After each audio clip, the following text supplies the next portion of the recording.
সবাইকে সংবাদ এক নজরে স্বাগত। সঙ্গে আছে আমি বুশরাত জাহানিমা।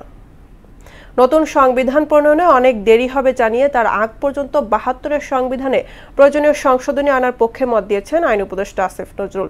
আন্তর্জাতিক মাতৃভাষা ইনস্টিটিউটের সংবিধান সংস্কারের নাগরিক উদ্যোগ বিষয়ক সেমিনারে তিনি এই কথা বলেন। এতে রাষ্ট্রের গণতান্ত্রিক কাঠামো সংস্কারে উচ্চ কক্ষ গঠন সহ ৭টি প্রস্তাব দিয়েছে নাগরিক জোট।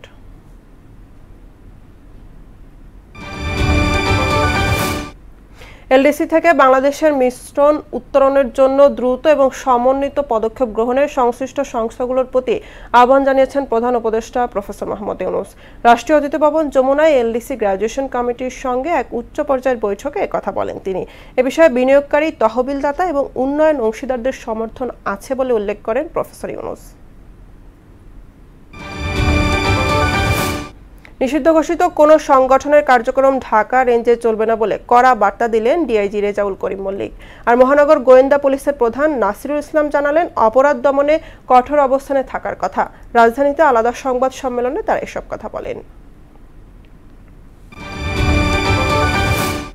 রাজনৈতিক দল হিসাবে আওয়ামী লীগকে নিষিদ্ধের দাবিতে এবার শাহবাগে অবরোধ করেছে জুলাই আন্দোলনে আহত এবং শহীদ পরিবারের সদস্যরা। এতে আওয়ামী লীগের কার্যক্রম নিষিদ্ধের বিরুদ্ধে বিভিন্ন স্লোগান দেন তারা। পাশাপাশি দ্রুত জুলাই ঘোষণাপত্র চূড়ান্ত করা এবং শহীদ পরিবারের যথাযথ ক্ষতিপূরণের দাবিও জানান তারা।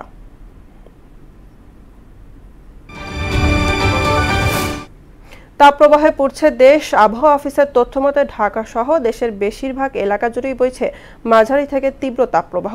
ভ্যাপসা গরমে বিপর্যস্ত জনজীবন। মঙ্গলবার বৃষ্টির আভাস দিয়ে আবহাওয়া অফিস বলছে, কাল উত্তর পূর্ব জেলাগুলোতে তাপমাত্রা কমবে। পাকিস্তানের বিরুদ্ধে যুদ্ধবিরতি লঙ্ঘন করে নিয়ন্ত্রণ রেখায় হামলার অভিযোগ করেছে ভারত। তবে পররাষ্ট্রমন্ত্রী বিক্রম মিশ্রির এমন অভিযোগ নাকচ করে দিয়েছে ইসলামাবাদ। এদিকে যুদ্ধবিরতি হলো স্থগিত হওয়া সিন্ধুর পানি বন্টন চুক্তি সহ পাকিস্তানের বিরুদ্ধে কূটনৈতিক পদক্ষেপ বহাল থাকবে বলে জানিয়েছে ভারত। এ ছিল সংবাদ এক নজরের সবশেষ খবর। সবার আগে জানতে মোহনার সাথেই থাকুন। এতক্ষণ সঙ্গে থাকার জন্য ধন্যবাদ সবাইকে।